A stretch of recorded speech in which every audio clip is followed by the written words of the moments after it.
Serangan mereka yang sangat brutal terhadap pohon dan bebatuan ini sempat menyita perhatian, terkhusus karena memang kedua benda ini sangat erat kaitannya dengan kabar gembira yang sangat gamblang yang ada dalam berbagai hadits Al-Mustafa Rasulullah Shallallahu Alaihi Wasallam.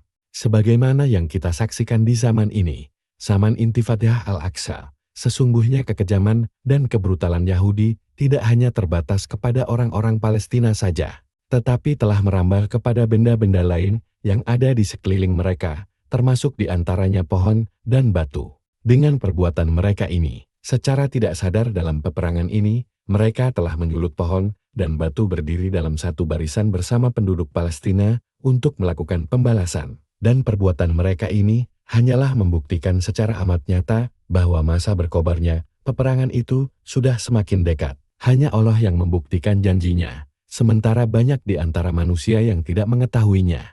Dengan demikian berkumpulnya orang-orang Yahudi di Palestina, di dalamnya ada satu isyarat yang sangat jelas atas kebenaran nubuat Rasulullah Shallallahu Alaihi Wasallam dan kebenaran apa yang dikabarkan oleh beliau melalui sabdanya hampir mendekati kenyataan. Dengan semakin dekatnya masa peperangan yang akan berakhir dengan kemenangan umat Islam. Serangan mereka terhadap batu dan pohon pada Intifadah Al-Aqsa merupakan satu isyarat yang sangat jelas dan satu berita gembira yang menenangkan kaum muslimin terkait peperangan akhir yang menamatkan riwayat kekuasaan mereka di Baitul Maqdis. Sebagaimana dimaklumi, batu dan pohon termasuk salah satu makhluk Allah Subhanahu wa Ta'ala yang bersujud dan menyucikannya.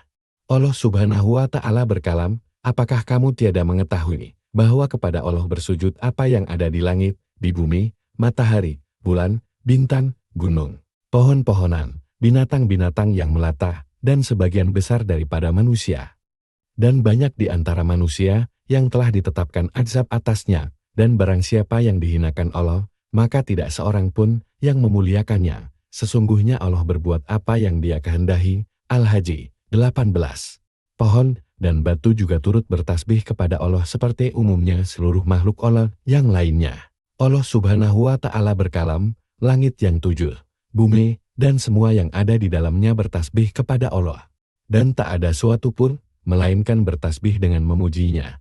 Tetapi kamu sekalian tidak mengerti tasbih mereka. Sesungguhnya Dia adalah Maha Penyantun lagi Maha Pengampun. Al-Isra 44. Pohon dan batu seperti makhluk-makhluk yang lain, yang juga merasa tersakiti akibat ulah manusia yang salim dan mengada-adakan kedustaan atas nama Allah Subhanahu wa Ta'ala dengan tanpa ilmu. Orang Nasrani misalnya, mereka telah berani berbuat dosa mengada-adakan kedustaan kepada Allah dengan keyakinan mereka bahwa Allah mempunyai anak. Bahkan mereka meyakini bahwa perkara ini sangat remeh di sisi Allah. Maka dalam surat Maryam dijelaskan betapa besarnya dosa yang mereka buat. Allah Subhanahu wa Ta'ala berkalam, dan mereka berkata, Allah yang Maha Pemurah mengambil, mempunyai anak. Sesungguhnya kalian telah mendatangkan sesuatu perkara yang sangat lagi mungkar. Hampir-hampir langit pecah, karena ucapan itu, bumi terbelah, dan gunung-gunung runtuh, karena mereka mendakwakan Allah yang Maha Pemurah mempunyai anak. Maryam 88-91. Maka sebagai akibat apa yang diada-adakan oleh orang-orang Nasrani atas kebohongan ini, apalagi Allah Subhanahu wa Ta'ala menerangkan betapa besar dosa mereka ini.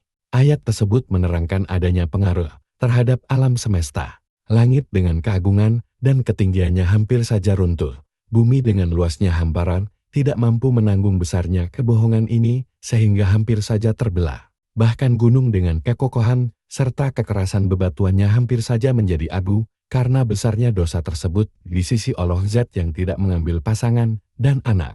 Ayat yang terakhir ini menjelaskan bagaimana sebagian besar unsur-unsur alam serta benda-benda lain yang ada di dalamnya merasa tersakiti dan hampir saja binasa karena mendengar kedustaan mereka terhadap Allah Subhanahu wa Ta'ala. Jika ini adalah buah dari kebohongan yang dilakukan oleh orang-orang Nasrani, orang-orang yang disifati Allah Subhanahu wa Ta'ala tersesat jalannya.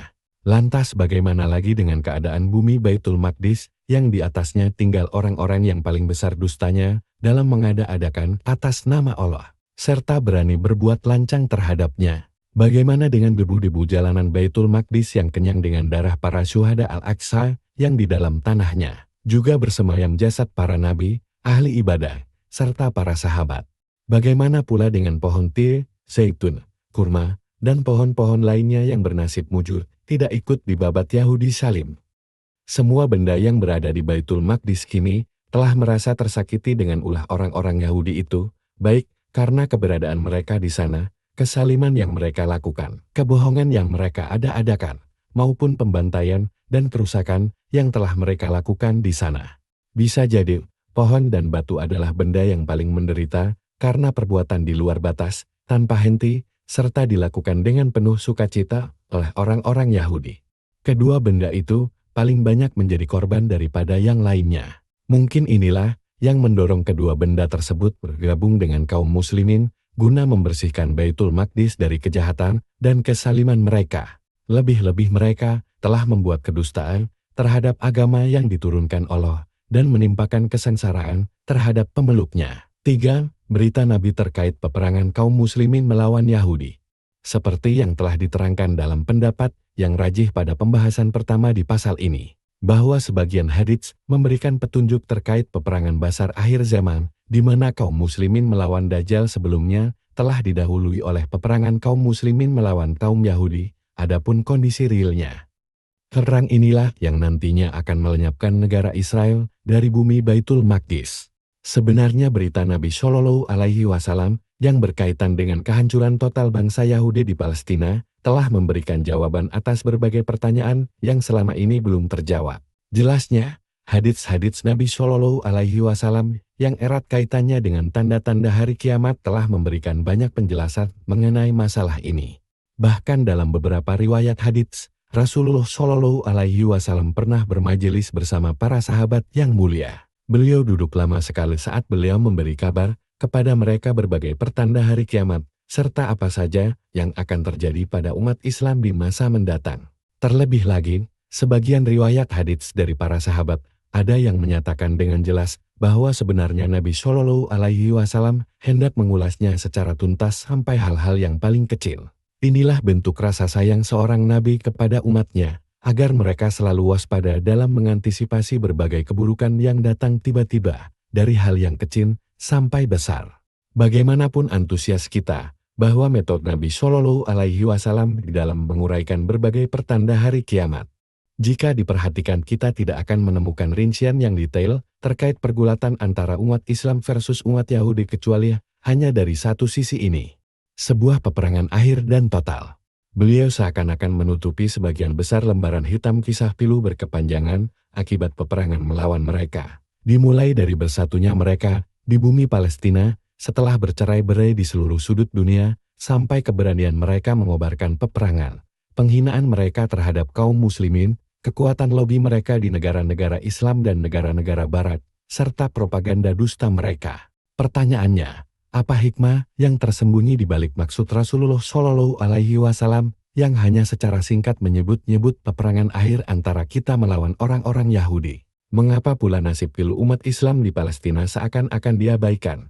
Padahal pergulatan antara kaum muslimin dengan kaum Yahudi di wilayah itu merupakan pergulatan paling besar yang pernah terjadi dalam sejarah manusia. Sebuah pergulatan tiada henti antara yang benar dengan yang batil. Padahal metode Rasulullah Shallallahu Alaihi Wasallam sangat detail dalam memberikan penjelasan tentang berbagai pertanda hari kiamat, bahkan sampai perkara-perkara yang paling kecil sekalipun. Pertanyaan-pertanyaan inilah yang telah membuat kami terhenti untuk mencari tahu jawabannya. Bahkan para pemikir lain yang khusus melakukan riset tentang pertanda hari kiamat pun akan berpikir panjang untuk menjawab pertanyaan yang berkaitan dengan pergulatan antara kaum muslimin versus Yahudi. Khususnya tragedi berkepanjangan yang mana kaum muslimin akrab dengannya di zaman ini. Setidaknya dalam pencarian kami untuk menjawab semua pertanyaan di atas, maka kami telah menemukan beberapa jawaban yang mungkin saja bisa memberi sedikit jalan terang sebelum mendapatkan jawaban yang paling benar. Berikut ini adalah beberapa poin terkait jawaban yang dapat kami temukan. Pertama, bisa jadi Nabi Shallallahu Alaihi Wasallam bersabda telah menganggap cukup dengan apa yang telah disyaratkan oleh surah Al-Isra terkait penjelasan berkumpulnya orang-orang Yahudi di Palestina, pengerusakan, dan kesombongan mereka di atas bumi. Sedangkan maksud dari hadits yang membahas tema ini hanya sekedar memberikan tambahan penjelasan mengenai jalannya peperangan yang akan terjadi antara kaum muslimin versus Yahudi.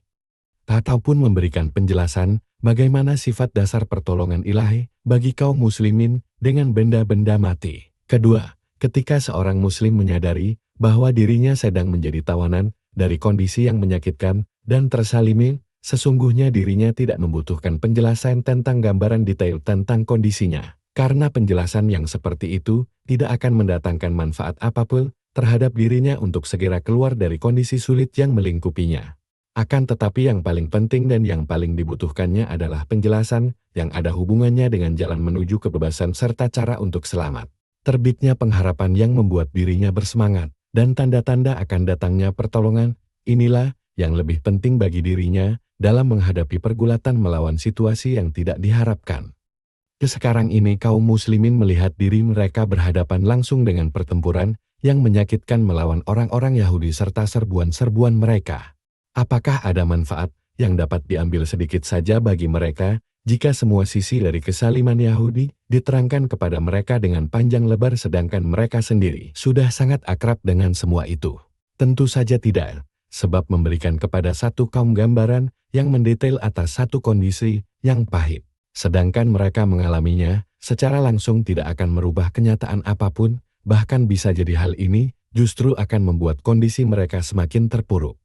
Berbeda halnya dengan penjelasan tentang isyarat-isyarat yang menunjukkan atas berakhirnya kondisi yang pahit ini, ataupun kapan berakhirnya penderitaan mereka. Dengan tujuan inilah Rasulullah Shallallahu Alaihi Wasallam hanya penjelasan tentang hal-hal yang bermanfaat dan mengesampingkan selain itu. Ketiga, di samping sebab-sebab di atas serta berbagai alasan yang mendorong Nabi Shallallahu Alaihi Wasallam tidak mengabarkan secara gamblang peperangan akhir zaman antara kaum muslimin melawan Yahudi. Di sini ada satu sebab lain yang juga tidak kalah pentingnya dari sebab-sebab di atas yang tidak mungkin kita kesampingkan, dan bahkan boleh jadi inilah sebab yang paling utama. Inilah salah satu dari beberapa sifat yang paling menonjol dari Nabi Shallallahu Alaihi Wasallam. Sesungguhnya beliau adalah kabar gembira bagi kaum muslimin. Sungguh Allah Subhanahu wa Ta'ala telah menyebutkan sifat ini bagi Nabi Shallallahu Alaihi Wasallam di beberapa tempat dalam kitabnya yang mulia. Nabi Shallallahu Alaihi Wasallam adalah yang membawa kabar gembira dan sekaligus menjadi kabar gembira itu. Bahkan beliau sendiri adalah kabar gembira tersebut. Sebagai konsekuensi logis dari sifat ini, bahwasanya kabar gembira tersebut tidak sebatas hanya apa saja yang Allah Subhanahu wa Ta'ala janjikan bagi kaum muslimin di surga, bahkan mencakup seluruh kabar gembira.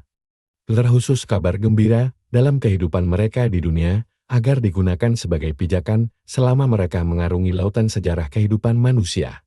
Contoh paling sempurna dari manhaj Nabi Shallallahu Alaihi Wasallam ini adalah beliau memberikan kabar gembira kepada para sahabatnya dengan berbagai kebaikan di dunia dan di akhirat, terkhusus di saat-saat kondisi sangat genting ataupun dalam kondisi ketika awan hitam gelap gulita menghampiri mereka.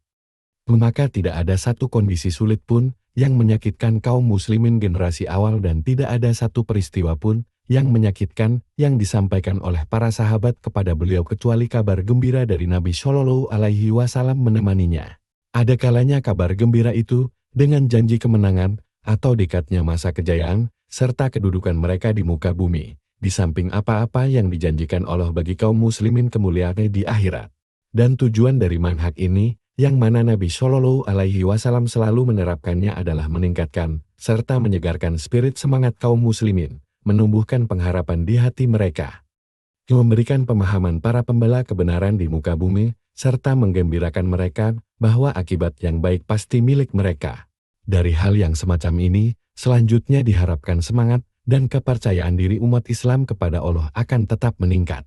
Keteguhan mereka bertambah kuat, keyakinan mereka semakin rapat dengan pencipta mereka, sehingga kelemahan dan perasaan kalah sebelum bertanding inferior kompleks tidak merasuki hati-hati mereka hanya karena pendukung mereka sangat sedikit. Mereka masih sangat akrab dengan berbagai peristiwa yang amat menyakitkan. Jauhnya dalam hayalan mereka akan datangnya kemenangan, karena sebab-sebabnya memang secara akal sama sekali tidak tampak, ataupun hilangnya dari mereka secercah jalan keluar menuju kemenangan. Maka kabar gembira ini datang untuk menerangkan kepada mereka bahwa meskipun yang menolong mereka sedikit sekali di muka bumi, sesungguhnya pertolongan Allah total milik mereka, pertolongan Allah tidaklah jauh dari mereka. Dan jika memang di muka bumi ini Kaum muslimin sekarang sedang diliputi kegelapan yang amat pekat, sehingga tidak tampak lagi bagi mereka sesuatu pun yang jelas kelihatan. Maka sesungguhnya di balik berbagai kegelapan itu pasti akan terbit mentari timur yang bersinar cerah, yang menandai hadirnya hari baru, yang membawa kebaikan, berkah, serta kejayaan bagi kaum muslimin. Dari penelitian yang mendetail dalam sirah Nabi Shallallahu Alaihi Wasallam terlihat dengan jelas metode ini pada sejumlah periode. Akan kami sebutkan 3 contoh periode yang berlainan di dalamnya. 1. Dari Habab bin Arts radhiyallahu anhu, dia berkata, kami pernah mengadu kepada Rasulullah Shallallahu Alaihi Wasallam saat beliau sedang bersandar pada lipatan mantelnya di bawah naungan Ka'bah. Tidakkah Anda memohon pertolongan kepada Allah untuk kami? Tidakkah Anda berdoa untuk kami? Maka beliau bersabda, sesungguhnya orang-orang sebelum kalian ada yang dikubur hidup-hidup di perut bumi. Ada juga yang digergajing, mulai dari ujung kepala sampai ujung kaki, sehingga jasadnya terbelah menjadi 2 bagian. Ada juga yang disisir dengan sisir besi hingga terkelupaslah dagingnya. Tetapi siksaan itu sedikit pun tidak membuat goyah keimanan mereka dari agama Allah. Ketahuilah, niscaya kondisi sulit ini akan berakhir, sehingga akan datang orang-orang yang berkendaraan dari San'a menuju Hadramaut tanpa rasa khawatir akan diganggu, kecuali mereka hanya takut kepada Allah, atau khawatir jika ternak mereka diterkam serigalan. Tapi yang aku lihat sekarang ini kalian terkesan tidak sabar menantikan hal itu. Yair Mal-Bukhari, Al-Manaqib, Bab Alamat An-Nubuwah. Hadits di atas menggambarkan era paling sulit di antara periode-periode dakwah Islam, yaitu ketika kaum muslimin menemui penyiksaan, didustakan, serta boikot ekonomi dari seluruh kabilah Quraisy. Sementara itu, mereka tidak melihat sedikit pun peluang atau kesempatan yang dapat mereka pergunakan untuk keluar dari kondisi tersebut. Mereka tetap sabar dan tetap kokoh hubungannya dengan Allah Subhanahu wa Ta'ala. Hal inilah mendorong mereka untuk mendatangi Rasulullah Shallallahu Alaihi Wasallam dan meminta kepada beliau agar memohon pertolongan kepada Allah bagi mereka. Semua kesulitan ini, jika dikabarkan kepada mereka dengan panjang lebar, maka tidaklah ada pengaruhnya terhadap mereka kecuali menambah kesulitan. Dan semua sisi kelemahan kaum muslimin ini mencapai puncaknya ketika mereka tidak mendapati satu pun celah yang aman dari gangguan orang-orang Quraisy. Tidaklah diperoleh dari Nabi Shallallahu Alaihi Wasallam kecuali beliau memberi kabar gembira kepada mereka dengan kemenangan dan kekuasaan yang bukan hanya atas orang-orang Quraisy saja, bahkan kekuasaan atas semua orang di Jazirah Arab, sehingga tersebarnya keamanan dan kenyamanan jika diperhatikan. Kabar gembira itu disabdakan oleh Nabi Shallallahu Alaihi Wasallam justru di saat kaum muslimin sedang dalam kondisi yang paling sulit dari semua sisi. Kabar gembira dalam situasi yang paling pahit ini bertujuan untuk menumbuhkan roh pengharapan di hati para sahabat, serta mengobarkan semangat mereka untuk tetap mempertahankan keyakinan mereka terhadap agama yang baru dipeluknya. Ini satu sisi. Di sisi yang lain, Nabi Shallallahu Alaihi Wasallam mungkin berkeinginan untuk menekankan kepada para sahabat dan orang-orang setelah mereka dari umat Islam agar sabda beliau ini digunakan sebagai dasar dalam mengarungi sejarah mereka, bahwasanya kemenangan akan selalu berpihak kepada orang-orang mukmin dan akibat yang baik pasti milik mereka yang bertakwa.